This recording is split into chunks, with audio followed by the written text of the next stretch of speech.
9:16, it's the morning show with Jeff and Will, AM 1700 WRCR, Haverstraw, WRCR.com. Unfortunately, WRCR.com right now, we're not streaming. We're working to get that up and running as soon as we possibly can, but we forge on nevertheless. Welcome in Tina Traster from the Rockland County Business Journal. Good morning, Tina. Proving that old-fashioned technology is the thing that outlasts all the new stuff, right? I hope you didn't just jinx us, but yes, that's great. Thank you. Yeah, except when our tower goes down in a storm. Yeah, that happens too.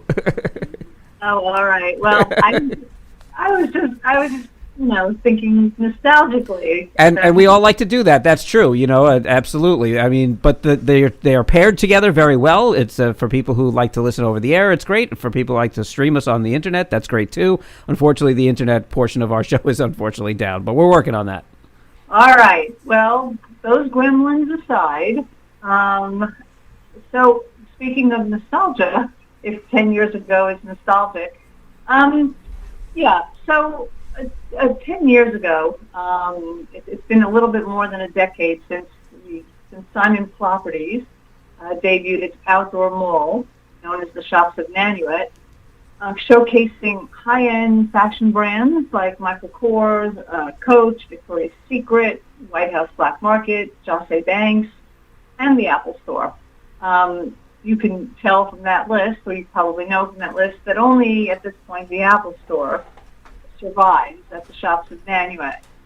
Now, for those who don't remember, the Shops at Nanuet replaced an enclosed and rather tired mall that had been built in the 60s, actually on wetlands, if we can believe that, and had become this open-air lifestyle, and here's the key thing, upscale brand center, shopping center, they even named it Fashion Drive. And, I think it certainly aimed to be something more upscale than its predecessor on the site, and to even create an alternative shopping environment to the Palisades Center.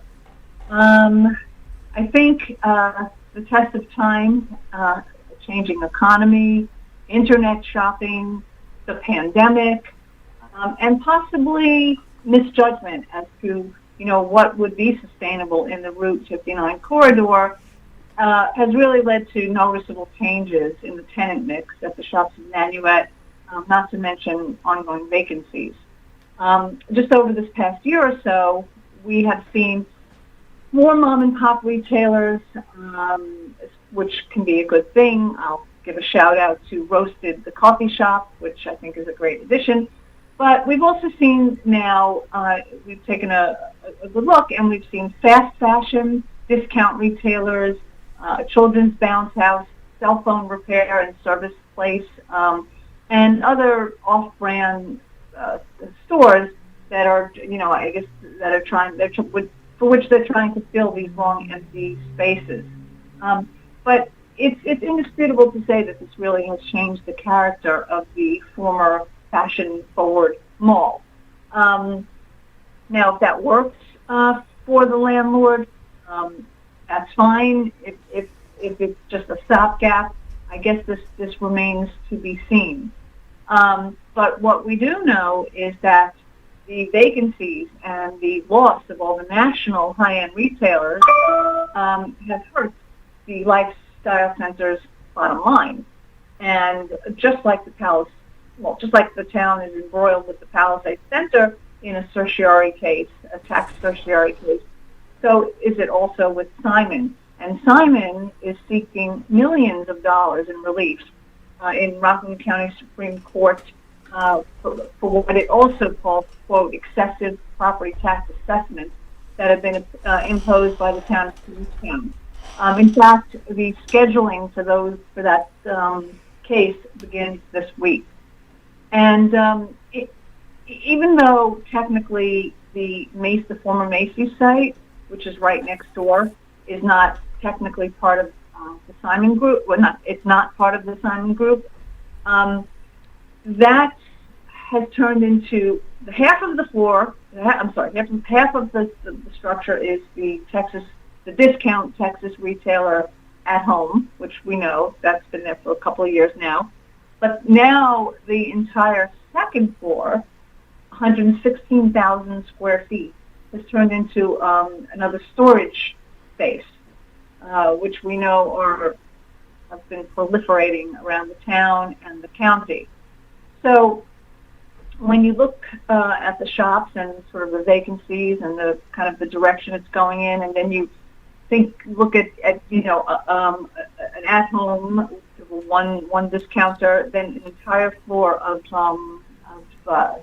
storage, that's less and less pedestrian traffic. That's kind of less reason to go there. You know, what malls count on is the mix, the tenant mix. The whole point of the mall has always been that it's more than one thing. So if you're needing one thing but you're there, there's a chance you'll walk around and you'll get something else that you remember that you need, or something will prompt you. It's about, getting the customer there and keeping them there. Now, the people who own the Macy's site, Metropolitan Realty Associates, they are also planning, as you may have heard, of Popeyes. They're doing this in one of those like outpads and pad sites they're called. So I guess they believe that Popeyes will be something that will generate some more foot traffic. Any questions so far? Where would the Popeyes be located? Okay, so that will be it's in that triangle. He said. Let me see. I described it. It'll be in the parking lot at the shops of Nanuet, near the at-home furnishing store, and behind the TD Bank at 200 Nanuet Mall South.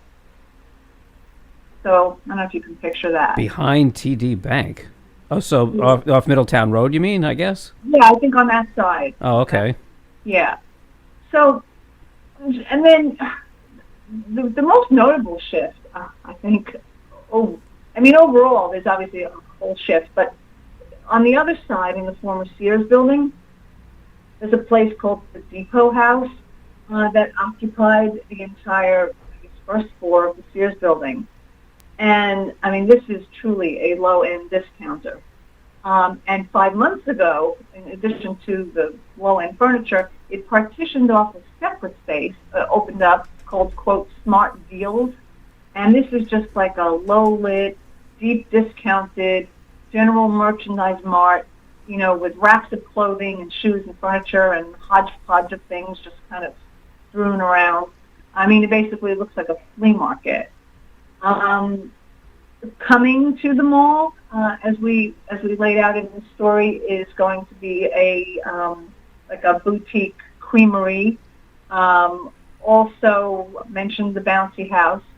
Very new to the mall is a place called LA7, which is a fast fashion, where right now they have a sign. This is women's fashion, and it says everything is $8.99 or less. They still do have the movie theater chain that's still there, and they still have some pretty decent restaurants that are there from what I could see. Buffalo Wild Wings recently migrated, no pun intended, from Palisades Center to that area, and you've still got like BJ's, for example, which I believe is still pretty popular, and P.F. Chang's does pretty well, I imagine. So people are still going there for that, if I'm not mistaken. Yeah, I think, it's one, you can't have a restaurant experience online. So restaurants and food vendors have taken the place of traditional retail. So I guess if anything is going to survive at all, it is more likely to be a big chain restaurant. Don't know how well they're doing, but you're right. They are at least still there. So that's good. Well, as long as we're speaking about food, let's talk about, let's switch gears here, unless you had any other thoughts or comments. Nope, food's always a good topic. Well, what is interesting is a potential revival on the Piermont waterfront. Not in the heart of the village, not by the downtown side, but by the marina side. Mm-hmm. So the news there is that,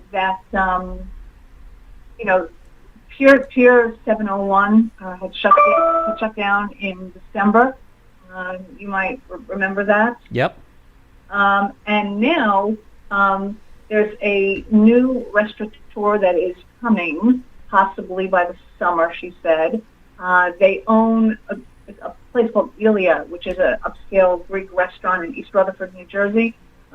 Seemingly a rather successful entrepreneur. And she is going to be opening up a really large restaurant. The whole inside has recently been gutted, and she said that she didn't have a name yet for the restaurant, but that they are prepared. They're waiting on furniture from Greece, which is the restaurant in New Jersey is very sort of authentically Greek, and I guess they're aiming to recreate this in a 350-seat restaurant with year-round outdoor seating, she said, which will be facilitated by outdoor heating. And at the same time, the marina there, private marina, is also trying to up its game and make some improvements. And then the other, so you've got this bringing some new life. You've got Cornetta's, which is celebrating its 45th anniversary, that's very successful. Mm-hmm. And I spoke briefly with that entrepreneur, that restaurateur also. And what she said to me was, it has to do. When I asked about their success, she said it's about multiple revenue streams. They also run the marina there. They've got the restaurant. They've got catering. They have outdoor dining. So it's interesting to see, kind of to look under the hood and understand why some restaurants are folding and why others are, surviving. The other thing that's happening here in Piermont, though, is a proposal for it's 675 Piermont Avenue. I don't know if you remember the Knights of Columbus building that was on that site. It was I don't think it was wiped out. But basically, that site has basically been fallow since Superstorm Sandy. Mm-hmm, so right. That's a really long time. Yeah. So anyway, so the Knights sold the property to 675 Piermont LLC, and actually all the way back in 2019. And now another experienced restaurateur, Adam Landsman, who is from Piermont, and who's got some really high-end restaurants in the city, is also planning to build a restaurant on this vacant piece of property. It seems like a pretty ambitious plan, and this is a plan that's going to require planning board and zoning board approvals. But the point is of all of this conversation I'm having right now is that we've gone Piermont's pier, which the mayor and others clearly agree has been rather underutilized, is possibly looking at a new life, a revival, and so I think in a weird sense, these two stories interestingly are a study in contrast. So. And lots of happenings in Piermont, like I've been reading on the pages of rcbizjournal.com. You now have this lawsuit from the 4 Piermont residents about this potential expansion of a housing project, the 14 unit complex. I don't know if you have any time because we published that on Friday, but I could talk about that too. I don't know if I'm running up against the clock or. Let's save that for next week. We can talk about that next week. But I'm sure it's not going to go away anytime soon. So we'll talk about Piermont a little bit more next week as well. Thanks, Tina. We appreciate that. And if you have anything you want to know about the business world in Rockland County, just go to rcbizjournal.com. You can sign up for newsletters and all that good stuff. Thanks, Tina.